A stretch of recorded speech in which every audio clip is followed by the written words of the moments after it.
কেকের সাইডে যদি একটা বর্ডার বসে কেকের নিচের অংশে আর কি, তখন না কেকের লুকটা আসলে চেঞ্জ হয়ে যায়, তাই না?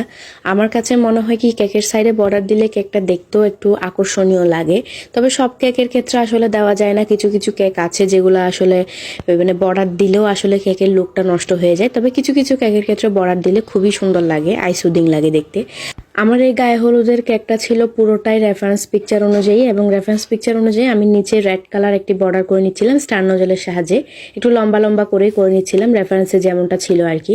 তবে এই কেকটার পেছনে একটা স্যাড স্টোরি আছে, সেটা হচ্ছে এই কেকটার ভিডিও না আমি স্ট্যান্ডে মোবাইল বসিয়ে ভিডিও করতেছিলাম, এবং করতে করতে আমি কেকটা যখন বানাচ্ছিলাম আমি মনেও নাই যে আমি ভিডিও হচ্ছে কিনা আমি একটু চেক করবো, ওটা আমার মাথায় ছিল না। পরে দিয়ে দেখি আমার কোনো ভিডিও ক্লিপ আসেই নাই, উপরে যে ফন্ডেন্টগুলো আমি একে বসাচ্ছিলাম ওগুলোর কোনো ভিডিও ক্লিপ আমার আসে নাই। তো যেটুকু এসেছে আমি আপনাদেরকে সেটুকুই শেয়ার করছি। তবে পরবর্তীতে আমি ছবি দিয়ে আপনাদের কাছে আমার এই কেকের লুকটা শেয়ার করবো।